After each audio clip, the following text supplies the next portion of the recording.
আর 1 মাস পরে আমাদের ফেয়ারওয়েল, তারপর তো আমাদের স্কুলও শেষ। হ্যাঁ আসলে স্কুলের এক একটা মুহূর্তকে ভুলে যাওয়া কোনো মুখের কথা নয়। আর আমাদের ক্লাসের প্রত্যেকটা শিক্ষক শিক্ষিকারা তো অনেক ভালো। হ্যাঁ রে, অনেক মিস করব। এই দাঁড়া, ওইটা আমাদের সাকারাকা ম্যাম না? কোথায় তুই সাকারাকা ম্যামকে দেখতে পেলি? আরে বাবা, ওই দেখ, রেডের মধ্যে ব্ল্যাক কালার শাড়ি যে পরে আছে। উফ, বাড়ির চাবিটা যে কোথায় রাখলাম।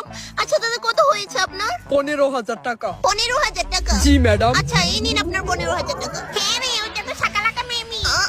ব্যাগটা কত ভারী। চল ম্যামের কাছে যাই। চল।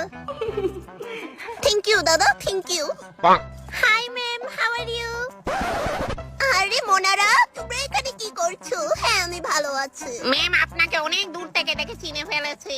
হ্যাঁ ম্যাম, সত্যি। বাহ, তা কিভাবে চিনলা তুমি আমাকে এত মানুষের ভিড়ে? কারণ পুরো স্কুলে একমাত্র আপনারই স্লিম ফিগার, তাই না? কথা শোনো মেয়ে ছেলে। 1 মাস পরে তো তোমাদের ফেয়ারওয়েল, তারপর তো তোমরা আর কিছু বলবেন না ম্যাম? আমরা অলরেডি অনেক দুঃখে আছি তা নিয়ে। হ্যাঁ ম্যাম, আমরা হয়তো ডিপ্রেশনে চলে যাব। আপনি আমাদের অনেক ফেভারিট ম্যাম। নিজেকে কন্ট্রোল করো প্লিজ। তোমাদের কথা শুনে আমিও একেবারে খেন্দা দিয়েছি। ম্যাম, আপনি কেন কান্না করছেন? সামলান নিজেকে। ওকে লিভ, কাম উইথ মি। তোমাদের দুজনকে আমি আইসক্রিম কিনে দিই, আসো। না ম্যাম, আমরা খাবো না। হ্যাঁ ম্যাম, খাবো না। ম্যাম, আপনার হাতের ব্যাগটা আমায় দিন, অনেক ভারী মনে হচ্ছে।